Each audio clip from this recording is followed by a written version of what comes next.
Irmãos, agora vamos à mensagem da palavra do Senhor, tá?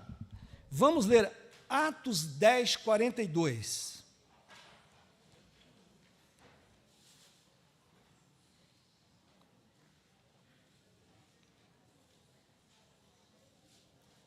Para ficar assim um pouco mais completo de entendimento para todos vocês, nós vamos ler Atos 10, 38 a 42.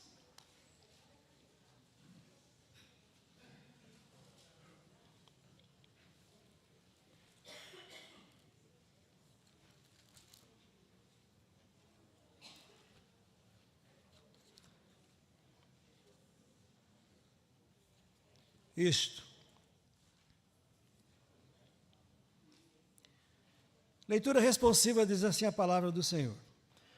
Como Deus, 38 a 42, ok? Como Deus ungiu a Jesus de Nazaré com o Espírito Santo e com poder, o qual andou por toda parte, fazendo bem e curando a todos os oprimidos do diabo, porque Deus era com ele.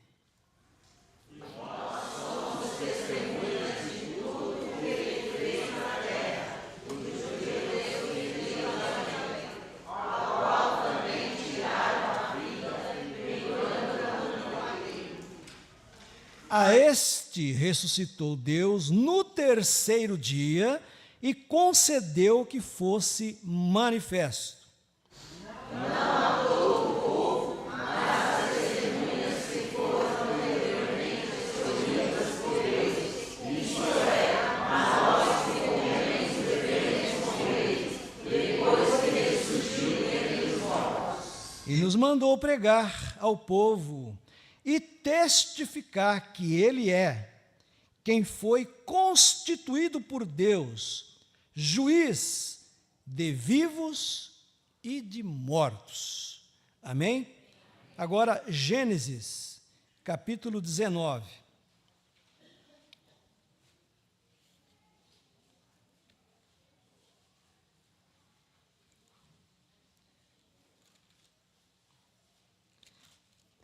Esse texto é um pouco mais longo, mas é importante que leiamos para observações de fundo histórico, de acontecimentos reais, registrados na palavra de Deus sobre juízo divino.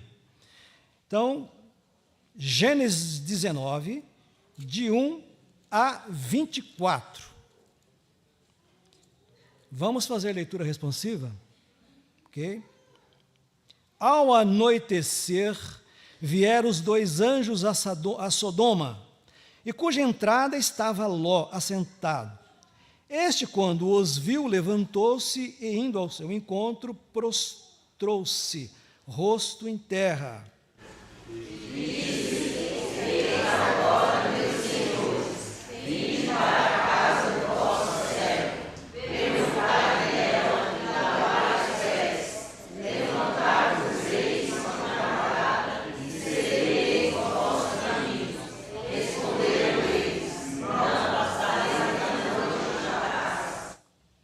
Instou-lhe muito e foram e entraram em casa dele. Deu-lhes um banquete, fez assar uns pães asmos e eles comeram.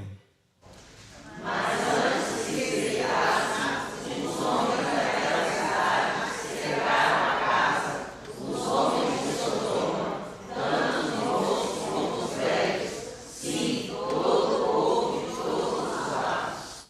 E chamaram por Ló e lhe disseram: onde estão os homens que à noitinha entraram em tua casa?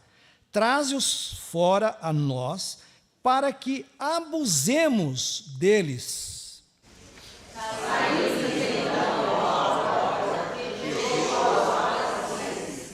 E lhes disse: rogo-vos, meus irmãos, que não façais mal. Tenho duas filhas virgens, e eu vou-las trareis, tratai-as como vos parecer, porém a nada façais a estes homens, porquanto se acham sob a proteção do meu. Eles, porém, disseram: retira-te daí, e acrescentaram: só ele é estrangeiro, veio morar entre nós e pretende ser juiz em tudo. A ti, pois, faremos pior do que a eles. E arremessaram-se contra o homem, contra Ló, e se chegaram para arrombar a porta.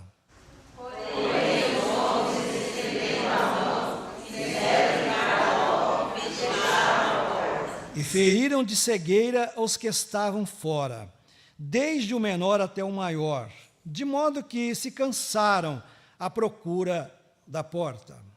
Então disseram os homens a Ló: eis aqui alguém mais dos teus, gênero de teus filhos, tuas filhas, todos quantos tens na cidade, faz-os sair deste lugar. Pois vamos destruir este lugar, porque o seu clamor se tem aumentado, chegando até a presença do Senhor, e o Senhor nos enviou a destruí-lo.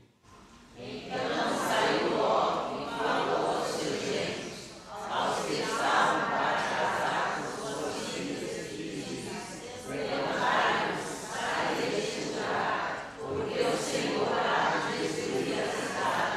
Acharam, porém, que ele castigava eles. Ao amanhecer, apertaram os anjos com Ló, dizendo: levanta-te, toma tua mulher, tuas 2 filhas que aqui se encontram, para que não pereças no castigo da cidade. Como, porém, se lembrasse, pegaram os homens pela mão, a ele e a sua mulher e as suas filhas, sendo isso o Senhor misericordioso, e o tiraram e o puseram fora da cidade. Havendo-os levado fora, disse um deles: livra-te, salva a tua vida, não olhes para trás, nem pares em toda a campina, foge para o monte, para que não pereças. Respondeu-lhes Ló: assim não o Senhor. Eis que o teu servo achou mercê diante de ti, engrandeceste na tua misericórdia que me mostraste, salvando minha vida. Não posso escapar no monte, pois receio que o mal me apanhe e eu morra. Eis aí uma cidade perto para a qual eu posso fugir, e é pequena, permite que eu fuja para lá, porventura não é pequena, e nela viverá minha alma. Disse-lhe: quanto a isso estou de acordo, para não subverter a cidade de que acabas de falar.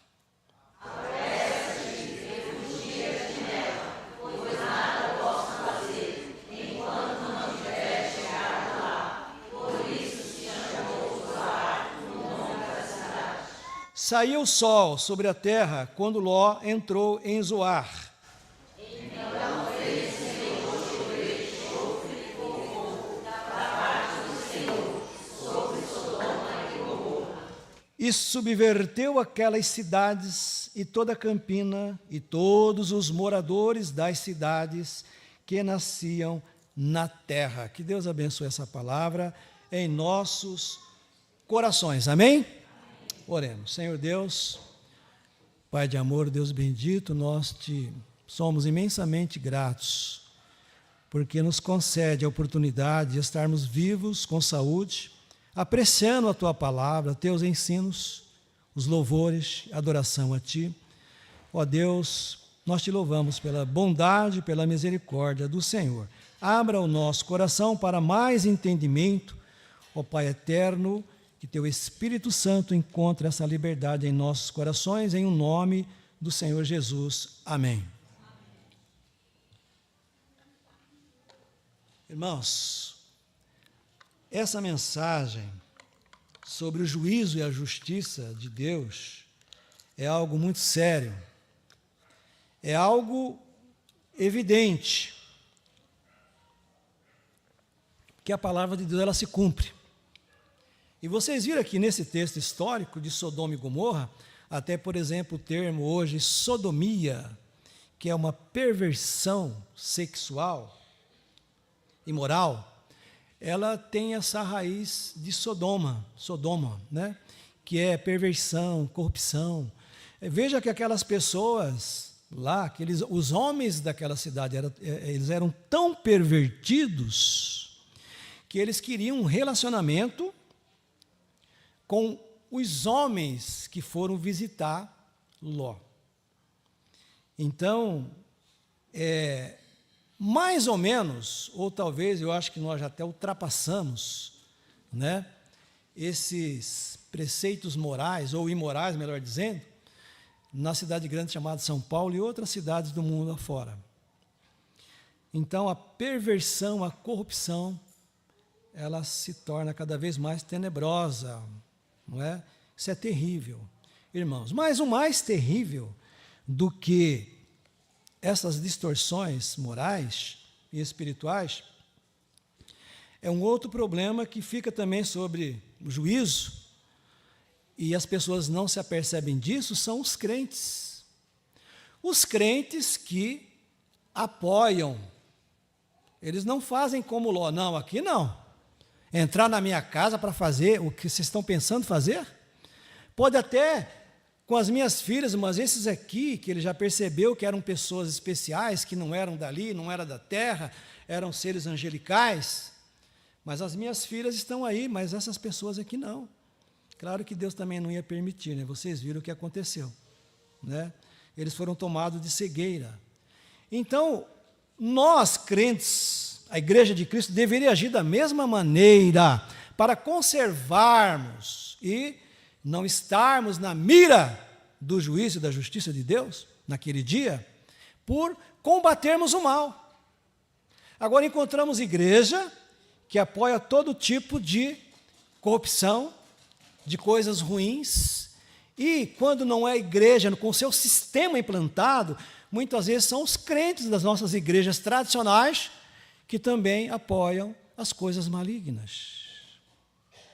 Eu vi muito crente defendendo partidos políticos que apoiam o aborto, apoia a mudança de sexo.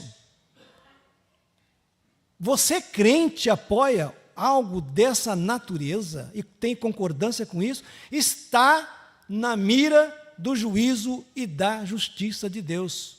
Você pode ser de qualquer partido, não estou falando de política aqui. Você pode ser direita, esquerda, centro, centrão, centrinho, do lado, da beirada, enfim, de qualquer partido, mas uma vez que aquele partido seu que propaga coisas contra a palavra de Deus, você deve repeli-las, ser contrário e não aceitá-las nunca, de maneira nenhuma, para não estar sob o juízo de Deus. E ser condenado, ser queimado com fogo e enxofre. O negócio aqui é sério, irmãos.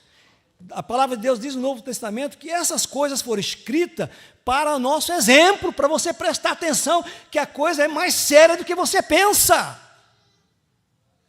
E tem muita gente que, né? Eu vi uma entrevista de um pastor na TV, que o Marcelo Tassi, não fala a memória, perguntou para ele: você, pastor, é a favor das drogas? Ele: não, eu sou a favor da descriminalização das drogas. Você é a favor ao aborto?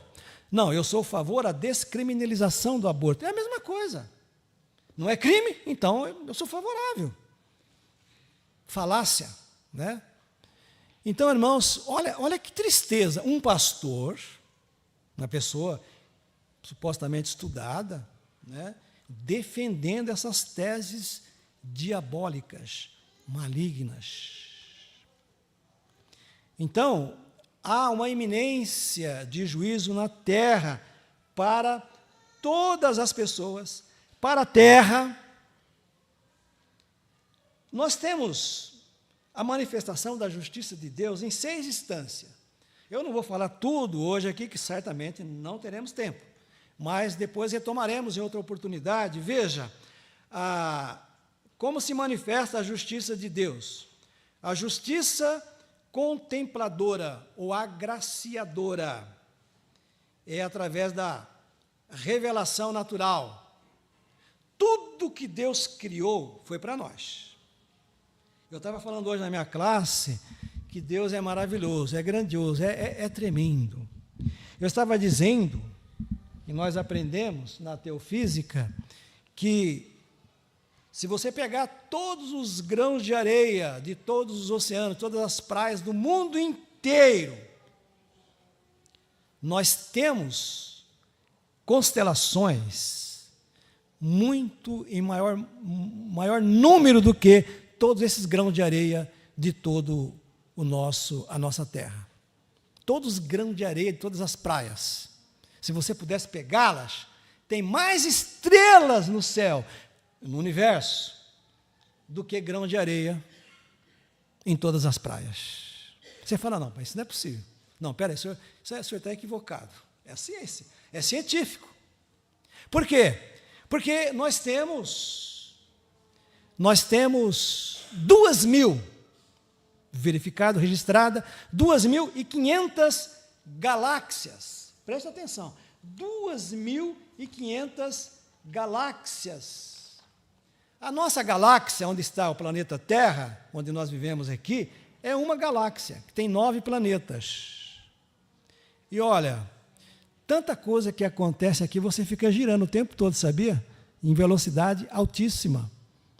Incrível, né? E não cai, e não tomba, nem nada. É fantástico, né? Veja só.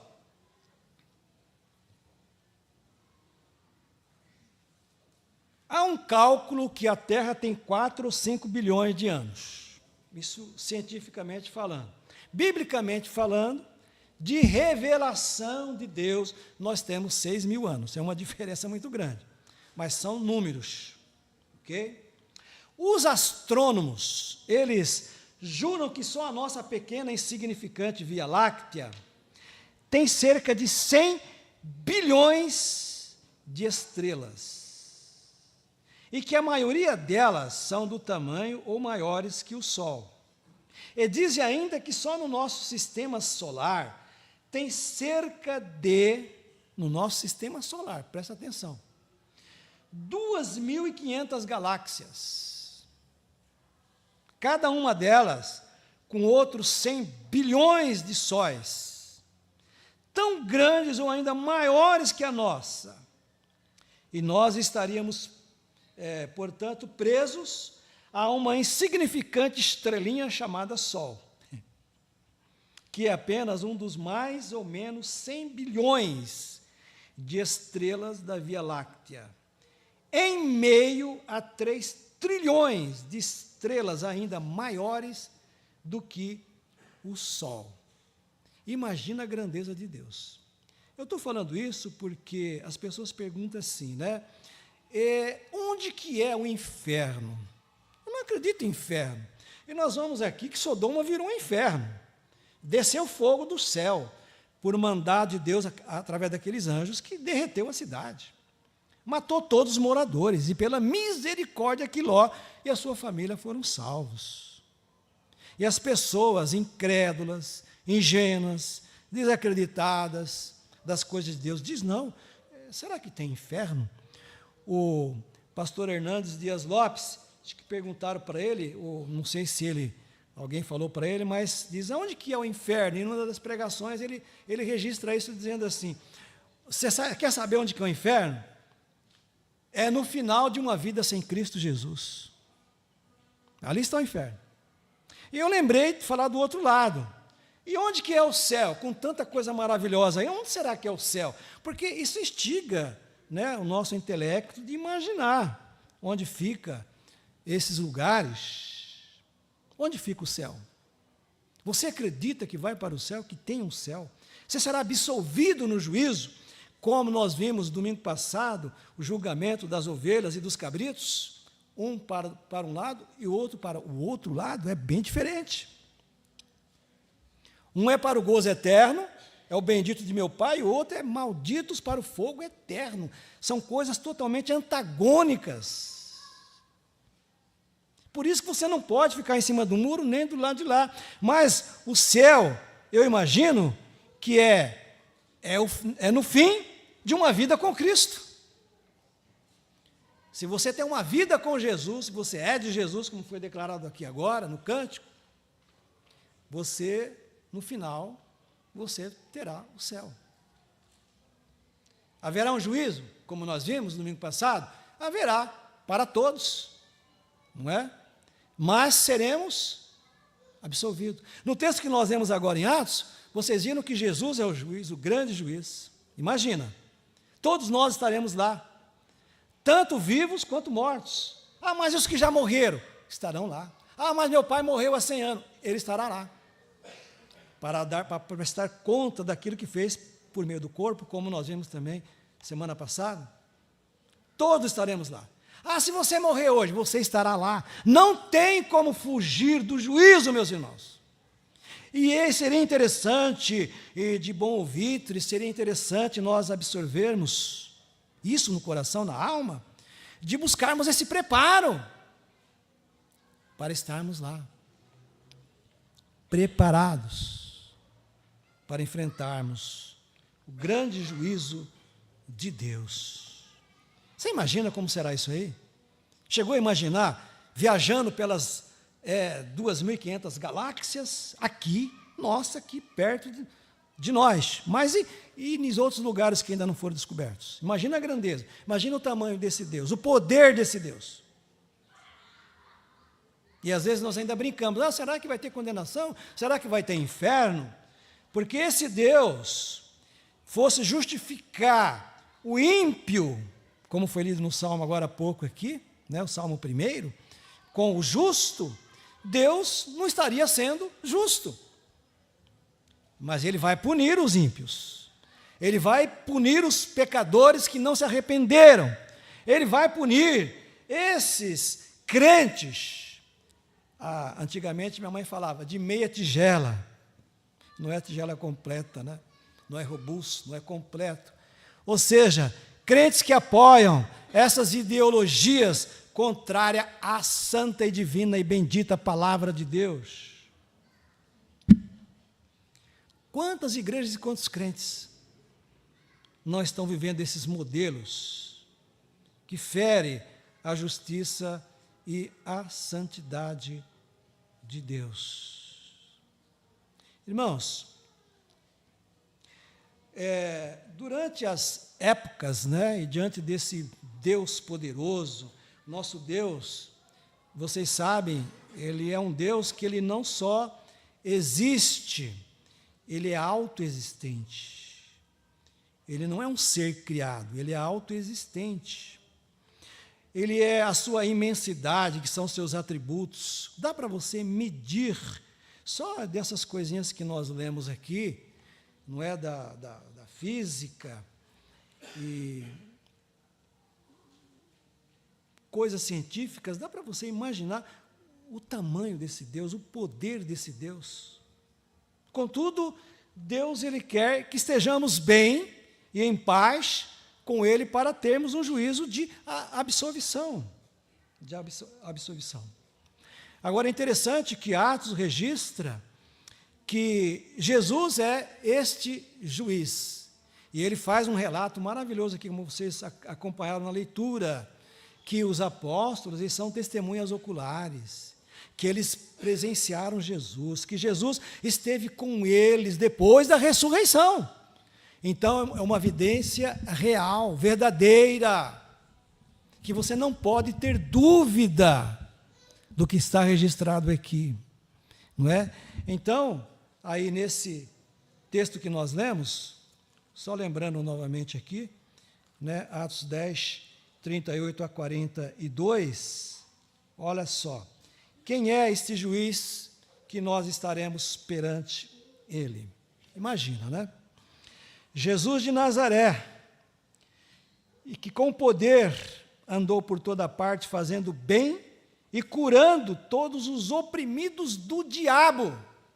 Irmãos, esse texto, ele mostra com singularidade aqui fatos, né, que existe entre nós e a igreja inserida nesse contexto, como, por exemplo, a condenação, o inferno, o julgamento dos vivos e os mortos, o diabo, que é o causador contrário para que as pessoas não se preparem para esse grande dia, que vive uma vida dissoluta de qualquer maneira e não presta atenção nesses fatos, e vive uma vida oprimida pelo diabo, porque o diabo ele causa a opressão, não é? E nós somos testemunhas de tudo que ele fez na terra dos judeus, em Jerusalém, e também como tiraram a vida pendurando no madeiro. Ele foi crucificado. Eles estão dando um testemunho aqui veraz. A este ressuscitou Deus no terceiro dia. Jesus ressuscitou para agora ser manifestado como juiz. Eu fico imaginando, né? Nós falamos, Jesus vai voltar, estou esperando Jesus. Mas espera aí, você está esperando mesmo Jesus? Tem certeza disso? Está preparado de fato e de verdade? Diz aqui a palavra de Deus, versículo 42, e nos mandou pregar ao povo, pregue ao povo, que o juiz está vivo, ele virá para julgar agora, não é mais para morrer na cruz, é para salvar, ele vem para julgar as nações, os povos, os pecadores não confessos a Jesus. E diz aqui, ele foi constituído por Deus juiz de vivos e de mortos. E esse texto aqui é interessante, porque eu já vi muita pessoa no evangelismo falar assim, olha pastor, é o seguinte, Deus sabe o que fazer depois, eu não vou me preocupar. Deus sabe o que faz, Ele sabe sim, sabe que você vai morrer e que você vai estar lá no dia do juízo. Deus sabe, eu não preciso me preocupar com isso. Ou seja, jogando a responsabilidade para Deus. Então, olha, se você morrer e você ficar no sepulcro 200 anos, ou 500, ou 1000 anos, um dia Jesus vai voltar. E certamente nós temos a doutrina, né, da ressurreição, escrita em 1 Coríntios, capítulo 15, e tantos outros textos da Bíblia, mas principalmente esse, que você, quando sair lá do túmulo, e Jesus ainda afirma isso nos evangelhos, chegará um dia que todos que estão no sepulcro ouvirão a minha voz, e sairá. Você imaginar o seu esqueletão saindo lá do sepulcro, vai receber um outro corpo, e se não tiver esqueleto mais? Deus sabe onde ele está, e você vai receber um outro corpo, mas é um corpo que não se acaba, porque a alma não morre. Nós costumamos dizer nessa doutrina que nós somos imortais, mas ao mesmo tempo mortais, porque somos físico, né, carne, e somos espírito. Espírito não morre. Por isso que precisamos prestar atenção, irmãos, se atinar dentre tantas fragilidades que nós temos, de sermos pecadores, de errarmos, de não facilitarmos as coisas para Deus, de complicarmos mais. Temos que atinar para isso e realmente viver uma vida com Deus, porque somos imortais. Se você daqui a 500 anos ou 1000 anos, você vai receber um outro corpo, e esse corpo não morre mais. Vai ser uma eternidade com Deus, ou uma eternidade sem Deus, uma eternidade no céu, uma eternidade no inferno. Depende como você vai estar no juízo de Deus. E isso é sério. Isso não é para titubear, para brincar, para colocar dúvida no seu coração. Não fique brincando de ser crente. Leve a vida cristã mais a sério, senão você vai perecer no juízo de Deus, como aquele fogo de Sodoma e de Gomorra. Irmãos, às vezes eu fico olhando, né, tantas doutrinas hoje que inventaram para dissuadir a nossa fé, de fazer você vacilar na sua fé. Quantas coisas são ensinadas, mas um dia Jesus voltará. Mas eu quero compartilhar, meu tempo já terminou, eu quero compartilhar, finalizando essa introdução, porque certamente, se Deus permitir, teremos outras oportunidades de falar sobre isso, que é muito importante esta mensagem. Diante de tantos sinais que estão acontecendo, nós estamos vendo essa evidência do retorno de Jesus. E precisamos estar preparados. E eu, na qualidade de ministro da palavra, preciso alertar você, igreja. A toda a igreja, a todos os crentes que estão tendo a oportunidade de nos ouvir. Então, a justiça de Deus, ela se manifesta de 6 maneiras: contempladora ou agraciadora, mas não vou falar, em uma outra oportunidade falarei. Mandatória, presta atenção, Deus é justo, Ele manda, faça isso. Eu não vou fazer não. Ah, não é? Vou aplicar minha justiça em você. É por aí, tá? A justiça adversativa, Ele adverte. Eu te mandei fazer, porque você não fez. Vai fazer ou não vai? Adversativa. A justiça corretiva, Ele corrige, para te dar mais uma oportunidade. É o amor de Deus. Olha só, Ele é justo. Ele concede mais oportunidade. Você já teve bastante, hein, meu irmão? Presta atenção. Eu não conheço sua vida no seu particular, mas eu estou dizendo através dessa palavra, que me dá essa autoridade, você já teve muitas oportunidades. Eu quero saber o que você vai fazer da sua vida daqui para frente, como você vai encarar o juízo, como você vai encarar essa justiça mandatória, contempladora, adversativa, corretiva. Depois temos a justiça redentora. Ainda, Ele vai mostrar que Ele vai nos redimir, vai nos resgatar. Porque não temos forças, como o caso de Ló. Não tinha força, olha, eu não vou conseguir ir muito longe daqui, deixa eu ficar ali em Zoar, aquela cidade, manda fogo para lá, naquela cidade lá não, deixa eu ficar lá. Os anjos disseram, tá bom, então fica em Zoar, mas nós vamos destruir tudo isso aqui.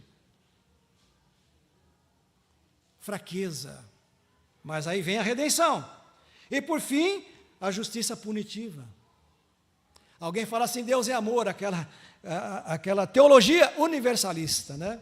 O evangelho é universal. Deus quer salvar a todos indistintamente. Mas a teologia universalista, ela é estranha porque coloca que todo pecador indistintamente, o amor dele é tão grande que ele vai salvar a todos. Não! Deus Ele deseja salvar a todos, mas Ele salvará todos que se chegam a Jesus, todos que confessam o seu pecado a Jesus, todos que respeitam a palavra de Deus bendita. Esses serão salvos, porque Ele quer, e Ele salvará. E nós temos esses exemplos de juízo em toda a Bíblia. E eu vou concluir agora de verdade, que senão eu esqueço de olhar para o relógio. Quando Deus fala para Noé construir a arca, ele passou muitos anos construindo a arca. As pessoas acreditaram? Sim ou não? As pessoas respeitaram? As pessoas deram ouvido à palavra de Deus que Noé pregava? É o que está acontecendo hoje. E daquela multidão de pessoas daquela época, quantos se salvaram e entraram na arca? Quantas? Quantos eram? Quem dá mais? 8. 8 almas se salvaram. E nós aqui, irmãos, aqui no Jardim da Aia, nós somos 280 membros. Quantos vão estar no juízo e vão passar pelos portais e entrar no céu? Quantos têm essa convicção? Quantos estão preparados? Quantos estão buscando essa verdade? Mas também quantos ociosos, desleixados, frios, apáticos, distanciados, desigrejados, sem compromisso com as coisas de Deus. Ah, eu sou crente, mas que crente é você que não tem devoção a Deus, que não se entrega os seus dons para o serviço do Senhor, que não realiza uma salvação evidente e sinérgica na sua vida, de compromisso com Deus, de intimidade? nós precisamos pensar para não estarmos também, irmãos, despreparados naquele grande dia que o juiz, Jesus, virá. Mas eu estendo a você mais uma oportunidade hoje. Você precisa ter Jesus. Sabe por quê? Porque Jesus, ele se apresentará aqui, como nós chamamos na teologia de epifaneia, que é a manifestação de Jesus, ou a parousia, a presença, ele vai aparecer, e lá em Mateus todo olho o verá, não é?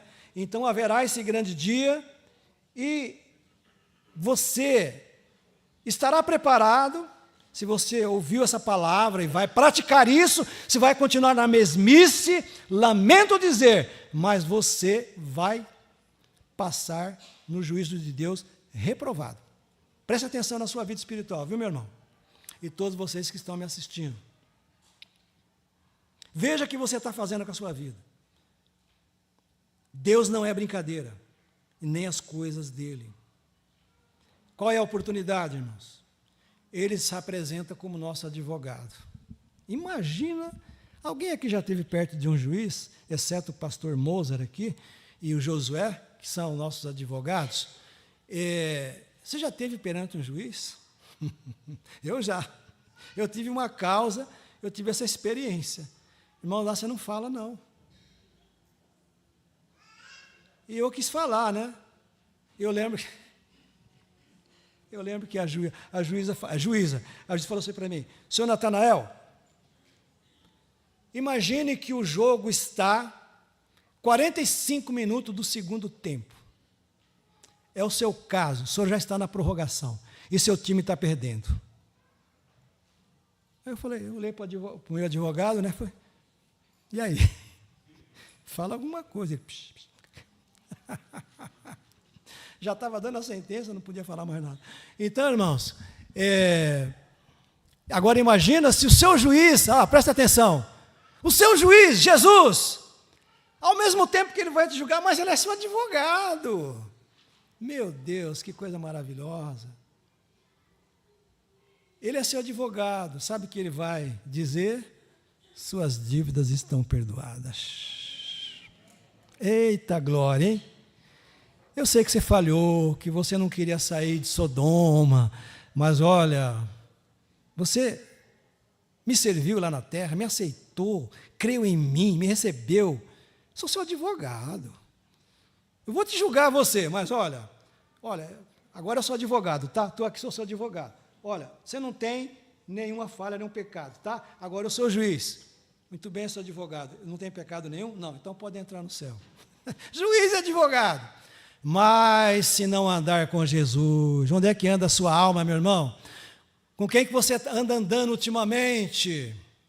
Atrelado ao mundo, às ideologias, ou atinado firmemente com Jesus e o Espírito Santo? Que Deus nos abençoe, amém? Vamos nos colocar de pé.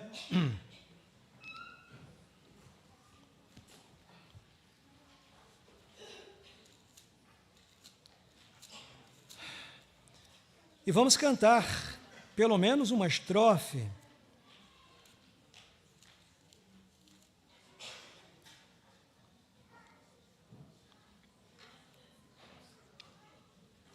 Esse hino 108 diz que quando isso acontecer, vai ter trombetas no céu, vai ser um negócio que você nunca viu na vida.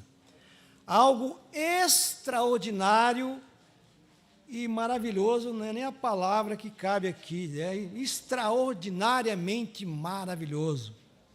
Imagina seres angelicais, trombetas tocando, mortos saindo do sepulcro, recebendo um outro corpo, e todo mundo indo para aquele grande trono branco, e lá no trono, Jesus, aquele nome e aquele homem que nós mais falamos aqui, o crente fala muito nesse nome, tem intimidade com esse nome, com essa pessoa, com as coisas que ele deixou escrita. É isso.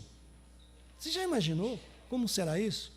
Então vamos cantar pelo menos uma estrofe e o coro Destino. E essa estrofe diz, né? Quando se fizer a chamada, lá estarei. esse lá estarei aqui não é genérico, que na verdade todo mundo estará, mas quando diz assim, lá estarei, eu lá estarei, é o tipo assim, estarei preparado, eu estou lá, eu vou estar lá, eu quero estar lá, eu sei que serei absolvido. Vamos adorar a Deus.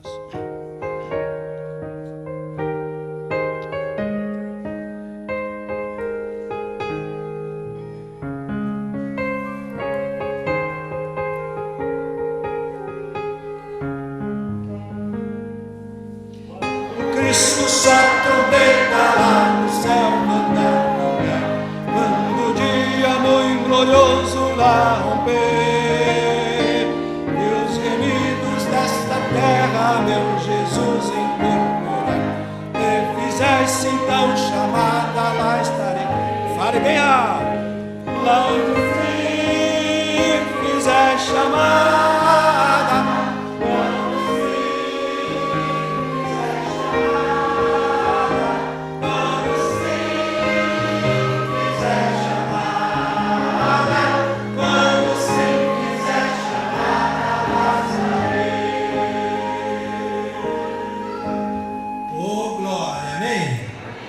irmãos, eu desejo a vocês todos, vocês que estão nos assistindo, muito obrigado pela sua participação. Eu desejo um excelente final de semana, uma semana vitoriosa, de paz, mesmo que tenha lutas, mas que tenhamos a vitória em nome de Jesus. Que Deus abençoe a sua família e que possamos nos ver brevemente em outras oportunidades, no nome de Jesus. Deus abençoe a todos, em nome do Pai, em nome do Filho, em nome do Espírito Santo. Amém e amém. Assentai-vos.